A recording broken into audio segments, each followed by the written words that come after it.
Hello friends, welcome to स्टडीपीडिया।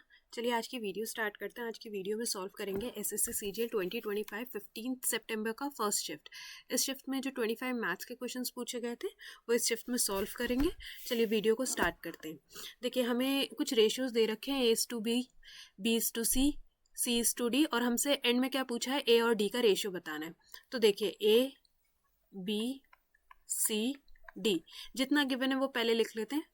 7:5 BC है, 2:3 और CD है 4:5। अब बाकी स्पेस को फिल इन द ब्लैंक की तरह फिल कर देते हैं। यहाँ 5 जो जिसके बराबर का खाली है बस वही फिल कर दो। 4 हमसे किसका पूछा गया है, A और D का अनुपात, A और D का। अब देखो A और D के अंदर कुछ कॉमन है, कुछ भी कॉमन नहीं है। तो 7 2 14, 14 4 56 और 5 5 25, 25 3 75। तो A:D कितना आ गया, 56:75। नेक्स्ट देखते हैं, सिंप्लीफिकेशन का क्वेश्चन है। देखिए ये थोड़ा सा जो शिफ्ट है थोड़ा सा कैलकुलेटिव है, बट चलो करते हैं। देखो 7/5 डिवाइड का साइन हटाएंगे तो यहाँ पे मल्टीप्लाई हो जाएगा, तो रेसिप्रोकल होगा 15/14। तो 5 3 7 2 तो ये जो फर्स्ट वाला ब्रैकेट था यहाँ पे आ गया, इसकी जगह 3/2। अब ये सेकंड वाला सॉल्व करते हैं। ये 10/7 मल्टीप्लाई बाय 3/5, 5 2 ठीक है ना। तो ये हो गया 2, ये मल्टीप्लाई ही था, 2 3 6/7, 2 3 और 3 3 9/7। ठीक है। अगर इसके अंदर बस थोड़ा ध्यान रखो सिंप्लीफिकेशन के अंदर कि बॉड मास का हो जाए तो ज्यादा ही बेटर है। ठीक है, तो नेक्स्ट देखते हैं। देखो 1.5 प्लस 3/8, देखो 3 और इसका क्यूब करना है। 1.5 प्लस 3/8 को अगर आप सिंप्लीफाई करोगे तो ये हो जाएगा 0.375। इन दोनों को आपस में प्लस करोगे तो ये होगा 1.875। हम इसको अप्रोक्सीमेटली 1.9 कर लेते हैं। 1.9 का फिर क्या करना पड़ेगा, क्यूब। 19 का क्यूब क्या होता है, 6859। ठीक है ना, 19 का क्यूब, ये 19 हो गया ना, 19 का क्यूब क्या आ जाएगा, 6859। और यहाँ पे ठीक है ये डेसिमल, माइनस में 9/5, 5 2 10, 5 5 25। ठीक है, ये यहाँ पे ठीक है ना, सॉरी 100, फिर 25 1 25 4 तो ये हो जाएगा 4 2 8.25, माइनस में 2.25। इन दोनों को आप माइनस कर दोगे तो आंसर आ जाएगा 4.339। तो 4 पॉइंट में तो फर्स्ट वैसे एक ही था, ये आप देख सकते थे कि 4 में तो 4.339। नेक्स्ट ये भी सिंप्लीफिकेशन का है। 15.4, ठीक है, 15 प्लस 3/4, 15 3/4 को, सॉरी 1.5, 15 नहीं है, 3.4 को अगर आप 3/4 को सिंप्लीफाई करोगे तो हो जाएगा 0.75। ठीक है, हाँ 0.75, हाँ यही होगा। ठीक है, तो ये हो जाएगा 1.25। सॉरी, अगर मैं 0.75 के अंदर में 1.5 प्लस करूं तो ये हो जाएगा 2.25। ठीक है, तो यहाँ तक सॉल्व करके आ गया हमारा 2.25। इसको सिंप्लीफाई करते हैं पहले, यहाँ पे मल्टीप्लाई का साइन लगा देते हैं। तो ये हो जाएगा, इसको आप मल्टीप्लाई करो, 2 5 10, 5 4.5, 4.5 माइनस 1/2, 1 माइनस करेंगे तो ये हो जाएगा 3.5/2, 3.5/2, 3.5/2। 3.5 को फर्दर सिंप्लीफाई कर दो आप, तो 1 2 1 2, 2 7 14, 5 1.75। तो इसको सॉल्व करके आया 1.75। इसको रेसिप्रोकल में लिखेंगे तो 1.75। अब देखो इसका डेसिमल हटाओगे तो ऊपर 100 जाएगा, इसका हटाओगे तो नीचे 100 आएगा, तो दोनों 100 हम इग्नोर कर देते हैं। 25 9 और 25 7 इतना करके आ गया आपका 9/7, प्लस में 0.6, 9 plus 7 6 42, 4.2। So answer will be 13.2। और इसको फर्दर सिंप्लीफाई करोगे तो 7 1 7 पे एक ही जा रहा था, तो 1.8875, मतलब 1 है फिर 2 है। ऑप्शंस के थ्रू भी आप इसको कर सकते हो। मतलब ये वाला शिफ्ट थोड़ा सा कैलकुलेटिव है, थोड़ा नहीं, अच्छा खासा कैलकुलेटिव है। चलिए नेक्स्ट क्वेश्चन देखते हैं। वो कह रहा है एक कंटेनर है जिसके अंदर A, B और C किस रेशियो में 2:3:5। तो ये है 2x, ये है 3x और ये है 5x। ठीक है, आगे चलते हैं। वो कहता है 6 लीटर लिक्विड ए डाला है, 6 litre liquid A, 12 litre B और a certain amount of C. C का हमें अमाउंट नहीं दिया तो हम सी ऐसे ही मान लेते हैं। Are added, the new ratio become, अब इनका रेशियो कितने हो गए 3/5/8। ठीक है, इज इक्वल टू अब उसके अंदर हमसे पूछा है find the quantity of liquid C. C का जो ये वैल्यू है सी, ये हमें फाइंड आउट करना है। तो देखो पहले ए और बी को सॉल्व करते हैं। यहाँ से एक्स निकल आएगा 2 5 ज़ा 10x प्लस में 5 6 ज़ा 30, 3 3 ज़ा 9x प्लस में 12 3 ज़ा 36। तो x का वैल्यू ये इधर जाके माइनस होगा, तो x कितना आ गया हमारे पास 6। x 6 आ गया, b में रख दो या a में रख दो, कोई उसकी बात नहीं है, मैं b में रख देती हूँ।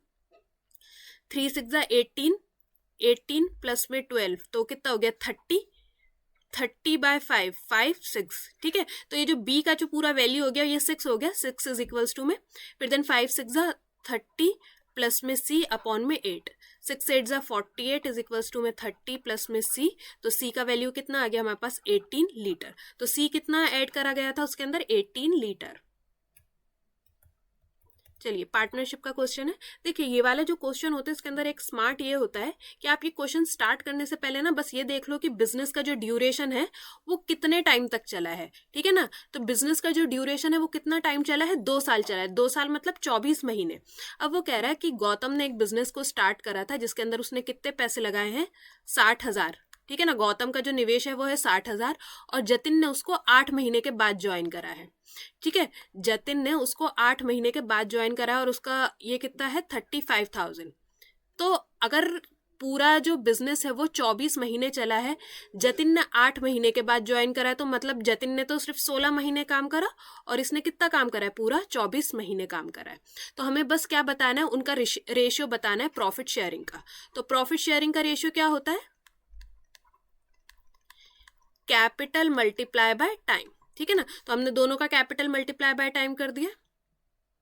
ठीक है, 8 3 ज़ा 24, 8 2 ज़ा देन 2 30, फिर 5 6 ज़ा 5 7 ज़ा, तो कितना आ गया 6 3 ज़ा 18:7। तो उनका प्रॉफिट शेयरिंग रेशियो कितना आ गया 18:7।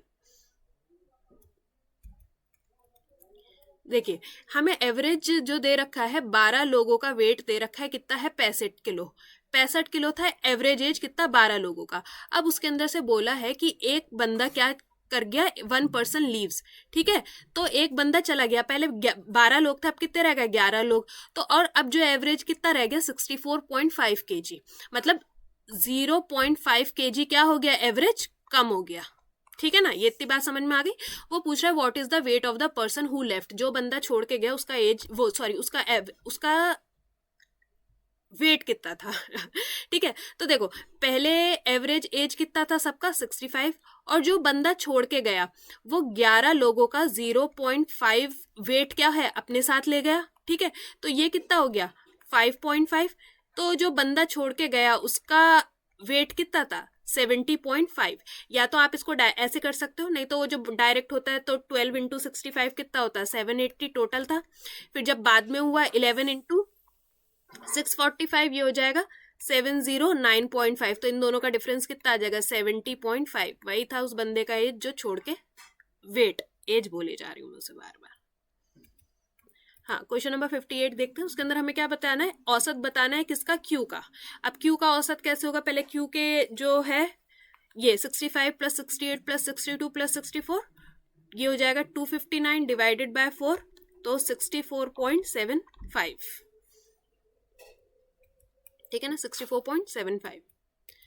अब ये कह रहा है कि कितने सालों में ये जो 50,000 है क्या बन जाएगा 66,550, और इंटरेस्ट का रेट हमें बताया रखा है 10% है, और क्या है कंपाउंड इंटरेस्ट है, चक्रवृद्धि ब्याज है। चक्रवृद्धि ब्याज का फॉर्मूला क्या होता है, अमाउंट इज इक्वल्स टू में प्रिंसिपल 1 + R/100 और यहाँ पे आएगा T।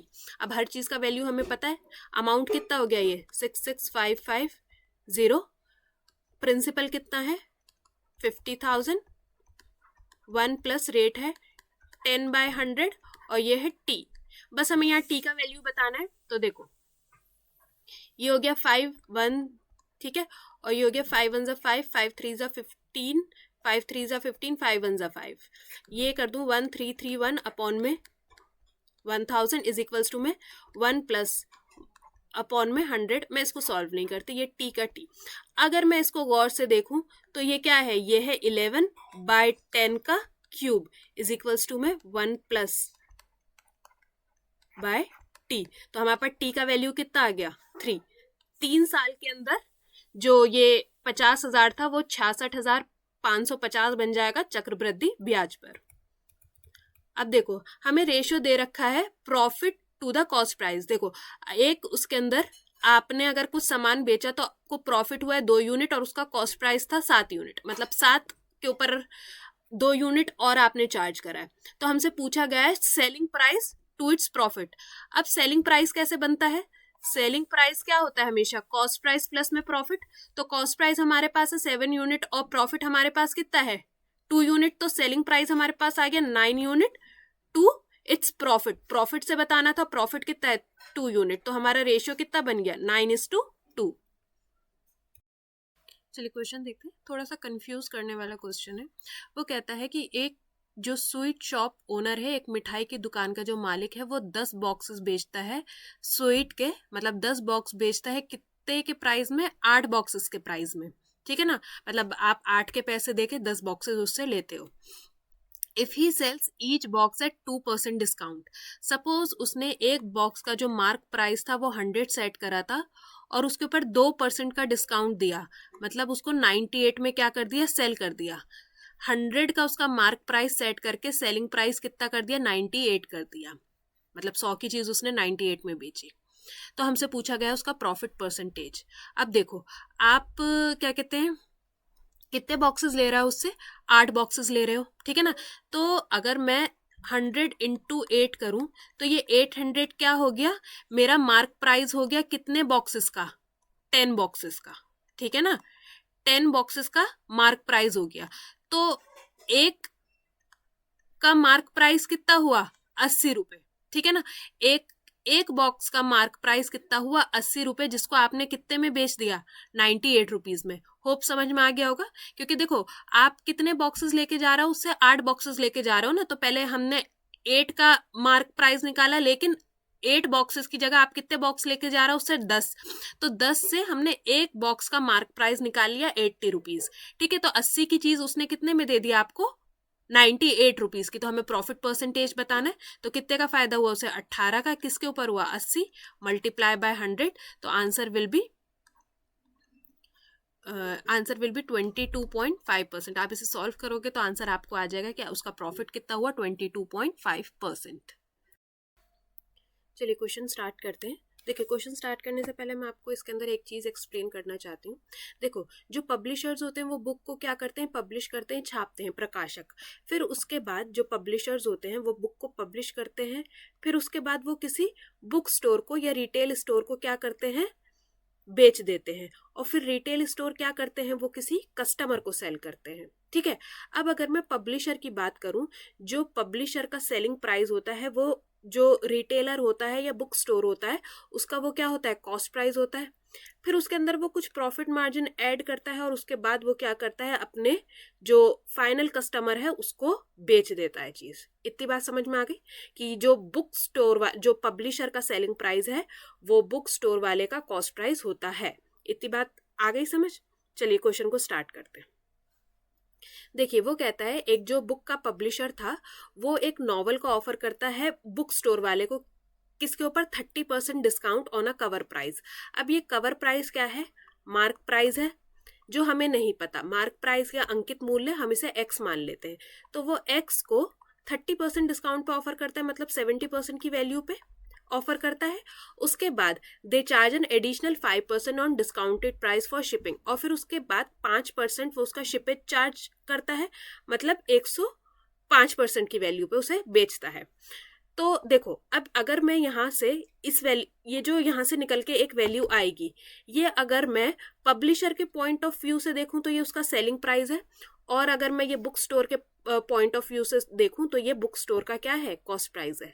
अब आपको इतनी बात समझ में आ गई, ये क्या है, बुक स्टोर का कॉस्ट प्राइस है। अब पब्लिशर का यहाँ से जो जितना भी था उसने करना, जो उसका रोल था वो फिनिश हो गया। अब ये जो बुक है वो मतलब बुक स्टोर वाले के पास चली गई है, तो अब ये क्या रह गया, उसका कॉस्ट प्राइस रह गया। अब देखिए मैंने आपको बताया जो रिटेलर क्या करेगा, कॉस्ट प्राइस में कुछ प्रॉफिट ऐड करेगा, तो उसने भी करा। The book store sells the novel for 1620 more. जो वो प्रॉफिट उसने जोड़ा है वो कितने का जोड़ा है, 1620 रुपए का, और उसके अंदर उसे फायदा कितना हुआ, 40% का। अगर आप कॉस्ट प्राइस का 40% करो तो वो कितना हो रहा है, 1620। ठीक है, तो मैं यहाँ से कॉस्ट प्राइस का वैल्यू निकाल लेती हूँ, जो किसके इक्वल आएगा, ये वाले वैल्यू के इक्वल रहेगा। ठीक है, तो कैलकुलेट करते हैं। 4 4 16, 4 5 20, 0। तो कॉस्ट प्राइस हमारे पास कितना आ गया, 4050। अब बस हमसे पूछा गया है what is the original cover price of the novel. तो ये जो कवर प्राइस था एक्स था, हमें इसका वैल्यू बताना है, यही हमसे पूछा गया है। चलिए कैलकुलेट करते हैं। 5 2 ज़ा 5 2 ज़ा 5 1 ज़ा 5, देन 3 7 ज़ा 3 7 ज़ा 3 1 ज़ा 3 3 ज़ा 9, 3 5 ज़ा 15, और 135 को 2 से करेंगे तो रहेगा 270, एक 0, देन ये 2 0 इसके, और डिवाइडेड बाय 7 7 ज़ा 49। ठीक है, तो आप इसे कैलकुलेट करोगे तो 49 5 ज़ा होता है 245। ठीक है, उसके बाद आगे वैल्यू ज़्यादा, मतलब अगर आप इसको डिवाइड करना स्टार्ट करोगे तो 245 49 5 ज़ा पे आ जाएगा, तो स्टार्टिंग में ही क्या आ जाएगा 5, और 5 से सिर्फ एक ही वैल्यू स्टार्ट हो रही है, 5510। ठीक है, चलिए नेक्स्ट क्वेश्चन देखते हैं। वो कह रहा है एक टंकी में 100 लीटर क्या है, एक प्योर सिरप है, जिसमें से 10 लीटर सिरप को निकाला गया और उसके अंदर क्या डाल दिया गया, पानी डाल दिया गया। फिर से 10 लीटर मिक्सचर को निकाला गया और उसको फिर से क्या करा गया, पानी से रिप्लेस कर दिया गया। मतलब 2 बारी ऐसा करा गया कि 10 लीटर निकाला गया, पानी डाला गया, फिर 10 लीटर निकाला गया, फिर पानी डाला गया। तो हमसे पूछा गया है what is the ratio of water in what is the ratio of syrup to water. अब जो एंड में बचा है उसके अंदर सिरप और वाटर का हमें रेशियो बताना है। तो देखो फर्स्ट, मतलब बिल्कुल सिंपल ही क्वेश्चन है। देखो सिरप कितना बचा है, उसके लिए हम क्या करेंगे, सिरप लेफ्ट, उसका फॉर्मूला होता है टोटल सिरप 1 माइनस कितना रिमूव करा गया, 10/100, और जितनी बार उसे रिपीट करा गया है। ठीक है ना, तो कितना सिरप बचा, 10 मल्टीप्लाई बाय, देखो ये 100 माइनस 10, तो इसका फ्रैक्शन क्या बन जाएगा, 9/10। 2 बारी करा गया तो 9/10। तो एंड के अंदर सिरप कितना बचा, 81। अगर टोटल 100 था, सिरप 81 बचा, तो वाटर कितना है उसके अंदर, 19 यूनिट। तो यही उसने हमसे क्वेश्चन में पूछा था कि सिरप और वाटर का रेशियो बताना है, तो 81 ये बेसिक फॉर्मूला होता है कि कितना सिरप बचा है, या XYZ जो भी एक्चुअल स्टार्टिंग में था वो कितना बचा है, उसका टोटल 1 माइनस जितना रिमूव करा गया बाय 100, और जितनी बार रिपीट करा गया बाय मतलब 2। मतलब यहाँ पे तो 2 बार ही रिपीट करा गया, अगर सपोज 3 बार होता, 4 बार होता, तो ये फ्रैक्शन उतनी बार होता। चलिए नेक्स्ट क्वेश्चन देखते हैं। देखिए इसके अंदर ज़्यादा कुछ कैलकुलेट नहीं करना है, हम पहले फॉर्मूलाज को किसके अंदर रेशियो में कन्वर्ट कर लेंगे और फिर करेंगे। देखो वो कह रहा है एक मेटल का स्फेयर है जिसका रेडियस है 10 सेंटीमीटर।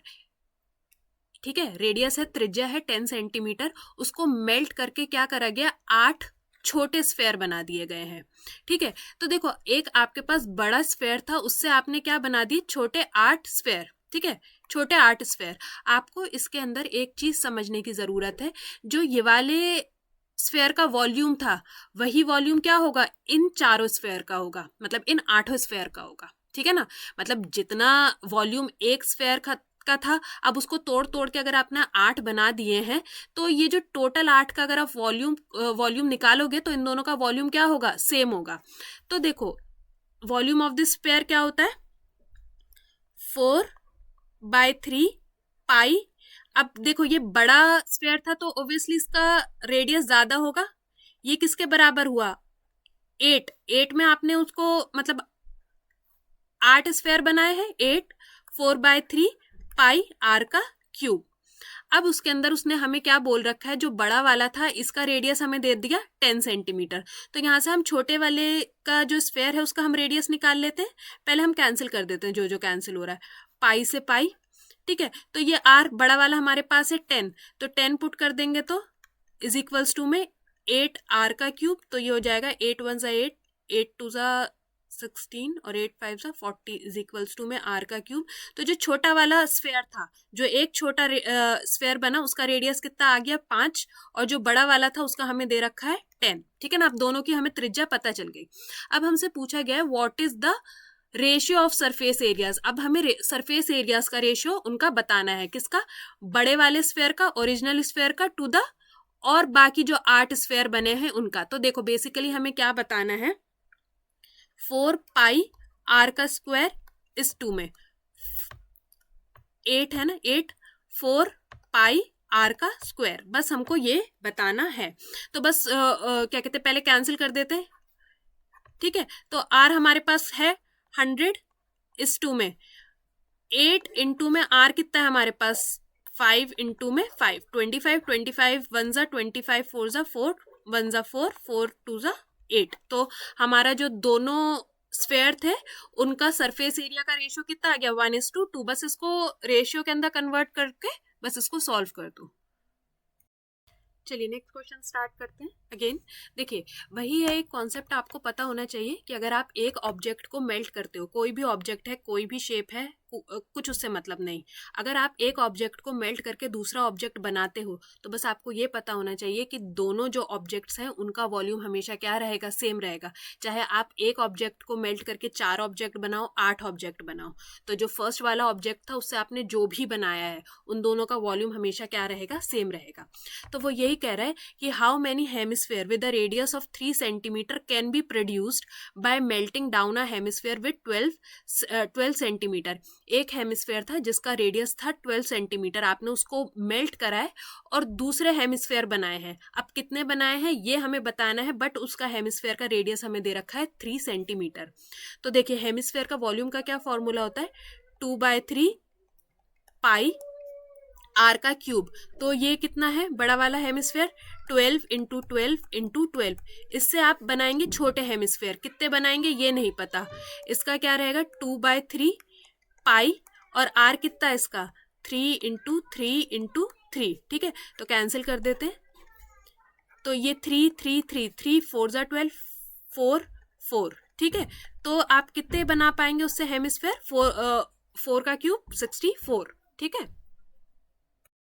चलिए क्वेश्चन स्टार्ट करते हैं। देखिए इसको स्टार्ट करने से पहले आपको सिर्फ एक चीज समझनी पड़ेगी। एक हेमिस्फेयर है, एक हेमिस्फेयर अर्ध गोला। मैं इसको एक सेमी सर्कल की फॉर्म में बना के बताती हूँ। देखिए यहाँ से ये इसका सेंटर है, यही इसका क्या है, रेडियस है। अगर मैं इसकी ये हाइट बनाऊं, यहाँ से मतलब रेडियस से मैं इसको कहीं भी कनेक्ट करूँ ये सब इसके रेडियस रह जाएंगे। ठीक है, अब देखो एक चीज मैं आपको बताती हूँ, मैंने ये जो तीनों बनाए ये सब इसके क्या है, रेडियस ही है। अब अगर मैं आपसे कहूं जो हेमिस्फेयर है, अर्धगोला है, इसकी हाइट क्या होगी, इसकी हाइट क्या होगी, इसकी हाइट किसके इक्वल होगी, रेडियस के। क्योंकि देखो यहां से आप कनेक्ट कर दो इसकी हाइट तक तो ये भी क्या होगा, रेडियस के ही इक्वल होगा। इतनी बात आपको समझ में आ गई। अब देखो वो कह रहा है एक सिलेंडर है, एक बेलन है और एक अर्धगोला है, और इन दोनों के रेडियस क्या है, सेम है, और जो इनकी कंबाइंड हाइट है वो है 30 सेंटीमीटर। अगर मैं एक सिलेंडर के ऊपर ऐसे सिलेंडर बना के उसके ऊपर एक अर्धगोला रख दिया तो इनकी जो कंबाइंड हाइट है, कंबाइंड हाइट मतलब दोनों की हाइट कितनी है, 30 सेंटीमीटर। अब मैंने आपको बताई ये जो इसकी हाइट थी, हेमिस्फेयर की हाइट है, वो कितनी है, आर, इसके रेडियस के बराबर। तो अगर मुझे सिर्फ सिलेंडर की हाइट चाहिए तो 30 माइनस आर होगी सिलेंडर की हाइट या नहीं होगी। ठीक है, होप ये आपको समझ में आ गया होगा। अब वो कह रहा है जो सिलेंडर है और जो हेमिस्फेयर है उनके जो वॉल्यूम है वो क्या है, इक्वल है, और हमें उसका क्या बताना है, रेडियस बताना है। ठीक है ना, हमें स्टार्टिंग में ही बताया उनके रेडियस सेम है, फिर हमें बस यहाँ पे इनका रेडियस का वॉल्यूम बताना है। अब देखो अगर दोनों के वॉल्यूम सेम है तो इनका फॉर्मूला रख देते हैं, पाई आर स्क्वायर एच, ये हो गया सिलेंडर का, और अर्धगोला तो 2/3 पाई आर का क्यूब। ठीक है ना, अब देखो सिलेंडर की हाइट हमने क्या निकाली है, 30 माइनस आर। तो देखो सबसे पहले तो पाई से पाई कैंसिल कर देते हैं, ये है 30 माइनस आर, और ये आर स्क्वायर इधर रख देते हैं। ठीक है, इज इक्वल्स टू में 2/3 r का क्यूब, r स्क्वायर से ये कैंसिल हो गया, तो ये कितना बचा 30 minus r is equals to में 2/3 r, या r इधर जाके प्लस हो जाएगा, 30 is equals to 2/3 r plus में r, ठीक है, तो मतलब दोनों सेम ही आ रहे हैं आप उनके, ठीक है, इज इक्वल्स टू में 3, तो ये हो जाएगा 5r, ठीक है, 5 6 और 6 3 18, तो रेडियस हमारा पास कितना आ गया 18 सेंटीमीटर। बस आपको इसका हेमिस्फेयर का हाइट समझ में आ जाता ना इसके अंदर कि कैसा है, तो ये क्वेश्चन इजीली सॉल्व हो जाएगा। अब देखिए ये बोल रहा है एक पिरामिड है जिसका बेस एरिया है कितना 60 सेंटीमीटर का क्यूब और उसका हाइट है 9 सेंटीमीटर, हमसे पूछा गया है वॉल्यूम। तो पिरामिड का वॉल्यूम कितना होता है 1/3 मल्टीप्लाई बाय बेस एरिया और multiply by height. Values put कर देते हैं, 1/3 बेस कितना है 60 इंटू में 9, तो 3 और 2 9 18, 180 सेंटीमीटर स्क्वायर। चलिए क्वेश्चन स्टार्ट करते हैं। देखिए वो कह रहा है एक circular disc of a radius 7 centimetre is inscribed in an equilateral triangle. बस वो एक कहना चाह रहा है कि जो एक इक्विलेटरल ट्राइंगल है उसके अंदर क्या है, एक सर्कल इंस्क्राइब्ड है, ठीक है, और हमें बता दिया है रेडियस कितना है 7 सेंटीमीटर, ये जो रेडियस है ये है 7 सेंटीमीटर। हमसे पूछा गया है what is the approximate area of remaining portion of the triangle. तो बेसिकली हमें जो ट्राइंगल का एरिया है इसमें से सर्कल के एरिया को माइनस करना है। अब इक्विलेटरल ट्राइंगल का मतलब एरिया का फॉर्मूला क्या होता है √3/4 a स्क्वायर, इसमें से माइनस क्या करना है पाई r का स्क्वायर। इतनी बात समझ में आ गई। अब देखो हमें रेडियस तो दे रखा है बट हमें साइड नहीं दे रखी, हम यहाँ से साइड निकाल देते हैं। तो साइड का क्या फॉर्मूला होता है r is equals to a√3, तो a हमारे पास कितना हो गया, r हमें दे रखा है 7, तो a हमारे पास आ गया 7√3, ठीक है। थोड़ा कैलकुलेटिव है, कुछ ज़्यादा ही कैलकुलेटिव है इसके अंदर क्वेश्चंस, बट करने तो पड़ेंगे। तो 3/4 a स्क्वायर, a कितना आ गया 7, इधर √3 लगाओगे अगेन 7, फिर √3 इंटू √3 क्या बन जाएगा 3, ठीक है ना, इतना समझ में आ गया। तो 7 7 49, 49 3 147 मल्टीप्लाई बाय √3 का वैल्यू 1.73 डिवाइडेड बाय 4, तो ये हो जाएगा 254.31/4। तो एरिया ऑफ ट्राइंगल हमारे पास कितना आ गया 63.6, ठीक है, ये आ गया हमारे पास एरिया ऑफ ट्राइंगल। अब एरिया ऑफ सर्कल निकाल देते हैं पाई r का स्क्वायर, ठीक है, तो ये कितना हो जाएगा 7 2 14 154, तो एरिया ऑफ सर्कल कितना आ गया 154। बस इन दोनों को आपस में क्या कर देना है माइनस करना है, तो हमारे पास रिमेनिंग पोर्शन कितना आ जाएगा 90.4, या आप बोल दो 100 सेंटीमीटर का स्क्वायर, ठीक है ना, 90 से क्लोजेस्ट यही है। अब देखो इसके अंदर कोई हमारे पास शॉर्टकट नहीं है, बट अगर आप चाहो तो बस इसको ऐसे सॉल्व कर सकते हो पाई r का स्क्वायर माइनस में 3√3/4 r का स्क्वायर, ठीक है ना। बस एक यही हो सकता है कि फिर आप इसके अंदर से r को कॉमन निकाल लो, मतलब 49 कॉमन निकाल के, मतलब मतलब रेडियस 49, फिर पाई माइनस 3√3/4, मतलब बस कैलकुलेशन तो बट आपको इस क्वेश्चन के अंदर करनी ही पड़ेगी, कुछ मतलब ऐसा कोई रास्ता नहीं है। और अगर आपको पता हो कि हाँ कुछ इजी सॉल्यूशन है तो आप मुझे बता सकते हो कमेंट के अंदर। अब देखो एक ट्राइंगल है ABC, मैं आपको बना के दिखाती हूँ। एक ट्राइंगल है ABC, इसके अंदर वो बोलता है मीडियन। अब देखो मीडियन क्या काम करती है, मीडियन जहां पे भी ड्रॉ हुई, जैसे A से लेके एक D तक इन्होंने मीडियन ड्रॉ करी, तो उसने ये जो दो ट्राइंगल बनाए हैं ना, ये दोनों इक्विलेटरल ट्राइंगल होंगे, ठीक है ना, मतलब इक्विलेटरल ट्राइंगल कह लो, या इस ट्राइंगल को दो इक्वल पार्ट्स में उसने डिवाइड कर दिया, ठीक है। AD BE और CF, ये सब कहाँ मिलते हैं सेंट्रॉइड G पे, यहाँ पे G एक सेंट्रॉइड है। तो मतलब अब देखो इन मीडियंस ने क्या करा है, ये जो पूरा ट्राइंगल था ABC, इसे कितने इक्वल पार्ट्स में डिवाइड कर दिया है 6 इक्वल पार्ट्स में डिवाइड कर दिया है। तो हमसे पूछा क्या गया है what is the ratio of the area of triangle GAB to the area of the triangle ABC। तो देखो मैं मान लेती हूँ ABC जो था इसका जो एरिया था उसका रेशियो कितना है 6 यूनिट, और इसको हमें किससे कंपेयर करना है GAB से। तो GAB, तो GAB के अंदर कितने ट्राइंगल्स आ रहे हैं 2, तो मान लेते हैं GAB का जो रेशियो है एरिया का वो कितना है 2 यूनिट, तो इनका एरिया का रेशियो कितना आ जाएगा 1:3 यूनिट। चलिए क्वेश्चन देखते हैं। वो कह रहा है एक ट्राइंगल है ABC, एक ट्राइंगल बना देते हैं ABC, ठीक है ABC ये ट्राइंगल बन गया, जस्ट अ सेकेंड, ठीक है ABC एक ट्राइंगल है जिसके अंदर वो बोल रहा है DE एक पैरेलल है टू BC के, तो यहाँ पे एक लाइन खींच देते हैं DE ये पैरेलल है किसके BC के, ठीक है। D जो है वो AB साइड पे है और E क्या है AC साइड पे। The ratio of the area of ADE देखो ये जो ट्राइंगल है ADE इसका एरिया का रेशियो टू द ट्रेपेजॉइड का एक क्वाड्रिलेटरल मतलब ये जो चतुर्भुज बना हुआ है, इन दोनों के एरिया का रेशियो कितना दे रखा है 4:21।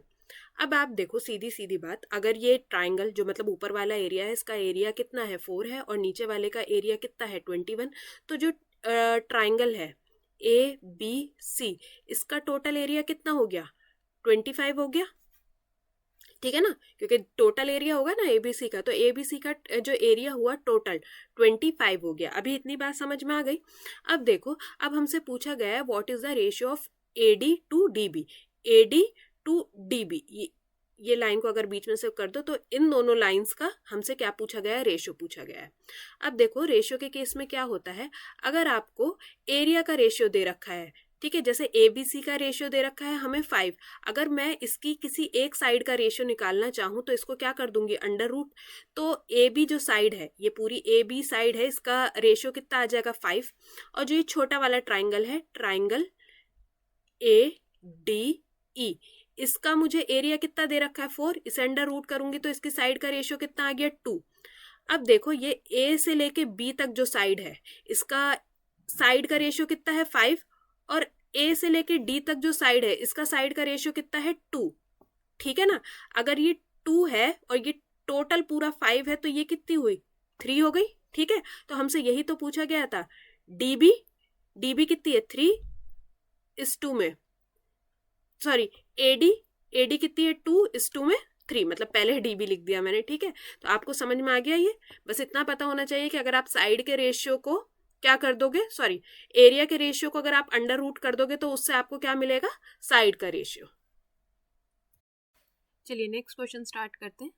देखिए आपको एक चीज पता होनी चाहिए, अगर ट्राइंगल की सिमिलैरिटी की बात होती है, अगर आपको साइड की रेशियो दे रखा है, साइड्स की रेशियो दे रखा है, अगर आप उनका स्क्वायर करते हो तो वो कहाँ पहुंच जाता है एरिया का रेशियो पे, ठीक है ना। अगर आपको साइड्स के रेशियो दे रखे हैं आप उन्हें स्क्वायर करते हो तो वो किस पे पहुंच जाता है एरिया के रेशियो पे। और वही बात अगर मैं करूं तो अगर आपको पैरामीटर गिवन हो, क्या गिवन हो परिमाप गिवन हो, और अगर आप उसका भी स्क्वायर करो परिमाप के रेशियो का, तो भी आप कहाँ पहुंच जाते हो एरिया के रेशियोज पर। अब वो कहता है कि उसके पास है एक राइट एंगल ट्राइंगल जिसकी साइड है 3, 4, 5, ठीक है, एक समकोण त्रिभुज है। अब वो क्या कह रहा है, उसके अंदर एक छोटा ट्राइंगल ड्रॉ करा गया है उसकी वर्टेक्स से, मतलब उसी के अंदर ड्रॉ करा गया है, तो वो दोनों ट्राइंगल्स क्या हो जाते हैं आपस में सिमिलर हो जाते हैं। और जो छोटा वाला ट्राइंगल है वो क्या दे रखा है हमें, उसका पैरामीटर दे रखा है 6 यूनिट, ठीक है। अब देखो मेरे पास जो स्मॉल ट्राइंगल है और एक बिग ट्राइंगल है, अगर मैं बोलूं तो जो मेरे पास स्मॉल ट्राइंगल का पैरामीटर है वो दे रखा है 6 यूनिट, और बिग ट्राइंगल इसका पैरामीटर कितना हो जाएगा 5, 4, 9, 3, 12, ठीक है। तो 1:2 इनका पैरामीटर का रेशियो कितना आ गया 1:2, ठीक है। और अगर मैं पैरामीटर से एरिया पे जाऊं तो मुझे क्या करना पड़ेगा सिर्फ इनका स्क्वायर, तो 1 तो 1 रह जाएगा और बड़े वाले का कितना आ गया 4 यूनिट, ठीक है। अब अगर मैं रेशियोज को एक साइड कर दूं, अगर मैं रेशियो को एक साइड कर दूं तो मैं स्मॉल वाले का एरिया का रेशियो कितना हो गया 1/4 ऑफ बिग ट्राइंगल। अगर मैं 1/4 करूं बड़े वाले ट्राइंगल का तो मुझे क्या मिलेगा एरिया मिलेगा किसका स्मॉल ट्राइंगल का। यहाँ से इतनी बात आपको अगर समझ आ गई है ठीक है, नहीं तो आप इसको रिपीट करो। तो देखो मैं बड़े वाले ट्राइंगल का एरिया निकाल सकती हूँ क्योंकि मुझे इसके सारे साइड्स गिवन है। तो राइट एंगल ट्राइंगल का फॉर्मूला क्या होता है, एरिया का हाफ इंटू बेस कोई भी ले लो और हाइट, ठीक है ना। क्योंकि देखो राइट एंगल ट्राइंगल का अपना फिगर वो होता है कि यहाँ पे 3 और 4 में से कुछ आएगा, बेस और हाइट में से कुछ होगा, और परपेंडिकुलर नहीं काउंट होगा। तो half into base into height, तो 2 और ये हो गया 3 2 ज़ा 6। तो मेरे पास जो बड़े वाले ट्राइंगल का एरिया आ गया वो कितना आ गया, 6 यूनिट। और हमसे क्या पूछा गया था, छोटे वाले ट्राइंगल का एरिया, व्हाट इट्स एरिया। हमसे जो छोटा वाला ट्राइंगल है उसका एरिया पूछा गया। तो छोटे वाले ट्राइंगल का एरिया कैसे निकलेगा, बड़े वाले ट्राइंगल का 1/4 करके। तो 6/6 का 1/4 करेंगे तो कितना आ जाएगा, 1.5 यूनिट। तो जो छोटा वाला ट्राइंगल है उसका एरिया कितना आ गया, 1.5 यूनिट। चलिए नेक्स्ट क्वेश्चन देखते हैं। देखिए आपको इसके अंदर डायरेक्ट कॉमन टेंजेंट का बस एक फॉर्मूला पता होना चाहिए। डायरेक्ट कॉमन टेंजेंट का क्या फॉर्मूला होता है, डायरेक्ट कॉमन टेंजेंट का स्क्वायर इज इक्वल्स टू में डिस्टेंस का स्क्वायर माइनस में आर का होल स्क्वायर। ठीक है, तो देखो वो बोल रहे हैं दो सर्कल हैं जिनकी रेडियस हमें दे रखी है, तो ये कैपिटल आर ये स्मॉल आर, और हमें डायरेक्ट कॉमन टेंजेंट का लेंथ दे रखा है और हमसे क्या पूछा है, डिस्टेंस बिटवीन दियर सेंटर्स, ये डी हमसे पूछा है। तो डायरेक्ट कॉमन टेंजेंट 15, तो 15 का स्क्वायर 225 इज इक्वल्स टू में डी का स्क्वायर माइनस में आर कितना है हमारे पास 12, 12 माइनस 4 8, और 8 का स्क्वायर करेंगे तो 64। ठीक है, 64 यहाँ माइनस हो रहा है, उधर जाके प्लस हो जाएगा, तो ये कितना हो गया 289 इज इक्वल्स टू में डी का स्क्वायर। तो डिस्टेंस का क्या आ गया हमारे पास, 289 किसका स्क्वायर होता है, 17 का। सो आंसर है 17 सेंटीमीटर। तो डिस्टेंस कितना आ गया उनके बीच का, 17 सेंटीमीटर। चलिए क्वेश्चन स्टार्ट करते हैं। देखिए क्वेश्चन स्टार्ट करने से पहले मैं आपको एक फॉर्मूला लिख के दिखाती हूँ। देखिए a प्लस बी का whole square plus a minus B का होल स्क्वायर, इसका क्या मतलब फाइनल आउटकम रहता है 2a स्क्वायर प्लस में b स्क्वायर। बस आप ये फॉर्मूला देख लो, अभी ये इसके अंदर ही पुट होगा। देखो क्वेश्चन कह रहा है the distance between the centre of 2 circle is d। Suppose 2 circle हैं, इनके बीच का जो डिस्टेंस है ये इसने हमें बता रखा है कितना है, d है। The length of direct and transverse common tangent. अब देखो इनको क्या बोलते हैं, इनकी सीधी और अनुप्रस्थ उभयनिष्ठ स्पर्श रेखाओं की लंबाई। तो देखो ये तो होती है डायरेक्ट कॉमन टेंजेंट जो मतलब डायरेक्टली यूं कनेक्ट करती है, और ट्रांसवर्स कौन सी होती है, जो ऐसे करके दोनों को कनेक्ट करती है। ठीक है, तो डायरेक्ट कॉमन टेंजेंट जो सीधी स्पर्श रेखा है वो है, देखो अगर वो ये डायरेक्ट कॉमन टेंजेंट है, ये मैं फर्स्ट वाली ले रही हूँ, डायरेक्ट कॉमन टेंजेंट, उसको उसने एल से ही डिनोट करा है। ठीक है, डायरेक्ट कॉमन टेंजेंट को उसने एल से डिनोट करा है, जो सीधी वाली है, और जो ट्रांसवर्स है, जो ये ट्रांसवर्स है उसे एम से करा है।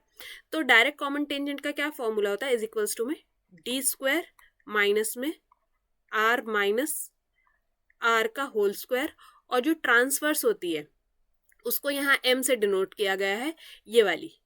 ठीक है ना, M square is equals to में D square minus R plus R का होल स्क्वायर। ठीक है, अब देखो the length of a direct and transverse common tangent are L and M, और L square plus M square, L square plus M square हमें दे रखा है 200। The sum of the squares of their radii, अगर मैं क्या करूं, R square plus R square करूं, सम ऑफ देयर रेडियाई है ना, R square plus R square, क्या बोल रहा है, the sum of the square of their radii is 100। ये हमें दे रखा है और ये दे रखा है, तो हमसे क्या पूछा है, find the value of D. ये जो डी है इसका वैल्यू हमें बताना है।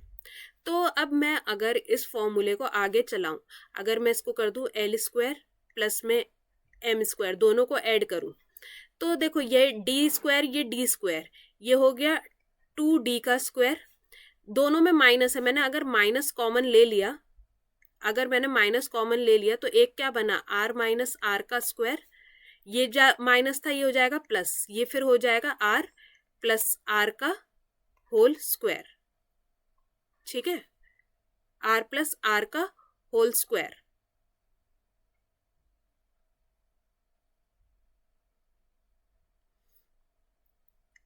इतनी बात समझ में आ गई। अब देखो ये हो गया a प्लस बी का whole square plus a minus B का होल स्क्वायर, तो इसका फाइनल वैल्यू कितना हो जाएगा। अब मैं इसको और आगे चलाते हैं, L square plus M square is equals to में 2d का स्क्वायर माइनस में 2r स्क्वायर प्लस में r स्क्वायर। ठीक है, बस अब वैल्यू पुट करते हैं। 200 इज इक्वल्स टू में 2d का स्क्वायर माइनस 2 और ये r square plus r square कितना दे रखा है 100, r square plus r square हमें दे रखा है 100, तो 200 इज इक्वल्स टू में 2d का स्क्वायर माइनस 200, तो ये माइनस का उधर जाके क्या हो जाएगा 400 इज इक्वल्स टू में 2d का स्क्वायर, तो 2 1 जा 2, तो d स्क्वायर का मतलब 100 है, तो d कितना हो जाएगा 10√2। आप इसको करोगे फैक्टराइज करोगे तो आंसर कितना आ जाएगा 10√2। यही हमसे पूछा था, बस आपको इसके अंदर पहले ही फॉर्मूला के अंदर थोड़ा सा इसको मतलब सॉल्व कर लेना था, देन उसके बाद वैल्यू पुट कर दो तो आंसर आपको इजीली मिल जाना था। चलिए नेक्स्ट क्वेश्चन देखते हैं। वो कहते हैं there are 2 parallel chords measuring 16 और 12, एक वृत्त के केंद्र के एक ही ओर स्थित 16 और 12 सेंटीमीटर माप वाली 2 समांतर जीवाएं हैं। तो अगर ऐसी ही बात है तो ये वाली जो कॉर्ड है जो जीवा है ये है 16, ठीक है ना, जो जितनी आगे होगी उतनी क्या होगी उसका लेंथ ज्यादा होगा, और ये वाली कितनी है 12। ठीक है, अगर मैं सेंटर से इनके ऊपर परपेंडिकुलर ड्रॉ करूं तो ये जो दोनों जीवाएं हैं जो दोनों कॉर्ड्स हैं वो क्या हो जाएंगी बाइसेक्ट हो जाएंगी, मतलब इक्वली डिवाइड हो जाएंगी। तो अगर ये 16 थी तो ये कितनी हो गई 8 और ये भी 8, और अगर ये 12 है नीचे वाली 12 है तो ये कितनी हो गई 6 और ये भी हो गई 6। ठीक है ना, अब वो कह रहा है the space between the 2 chords is 2 centimetre, ये जो बीच की दूरी है ये है 2 सेंटीमीटर, और हमसे पूछा जा रहा है व्हाट इज द रेडियस। अब देखो हमसे रेडियस पूछा गया, अगर मैं सेंटर से इसको कनेक्ट कर दूं तो ये भी हमारा क्या होगा रेडियस, और अगर मैं सेंटर से इसको कनेक्ट कर दूं तो ये वाला भी जो हमारा क्या होगा ये क्या होगा रेडियस। हमें सारी लेंथ पता चल गई और इसको हम मान लेते हैं x। ठीक है, तो अब अगर मैं ओ ए बी जो ट्राइंगल है हमारा, अगर मैं इसके अंदर पाइथागोरस थ्योरम लगाऊं तो क्या होगा r का स्क्वायर इज इक्वल्स टू में x का स्क्वायर प्लस में 8 का स्क्वायर, बी सी कर दिया ए बी सी और डी। अगर मैं ओ डी सी ट्राइंगल की बात करूं इसके अंदर पाइथागोरस थ्योरम लगेगी तो R square is equals to में x प्लस 2 का होल स्क्वायर और प्लस में क्या 6 का स्क्वायर। अब देखो r दोनों के अंदर कॉमन है तो इक्वेशन को इक्वेट करा देते हैं, x स्क्वायर प्लस में 8 8 64 इज इक्वल्स टू में a स्क्वायर प्लस में b स्क्वायर प्लस में 2ab, ठीक है ना, प्लस में 36, 6 6 36, एक्स स्क्वायर से एक्स स्क्वायर कैंसिल कर देते हैं, ये कितना हो जाएगा 40, देन 40 इधर आके माइनस होगा तो 24 इज इक्वल्स टू में 4x, तो 4 6 24, x का वैल्यू हमारे पास कितना आ गया 6। ठीक है, x का वैल्यू अगर मेरे पास 6 आ गया, ये मैं ऊपर वाले जो ट्राइंगल है इसके अंदर पुट कर देती हूँ, यहाँ पे पुट कर देते हैं, तो R square is equals to 6 6 36 plus 8 8 64, तो आर स्क्वायर का वैल्यू कितना आ गया 100, तो आर का वैल्यू कितना आ गया 10, ऑप्शन नंबर सेकंड 10।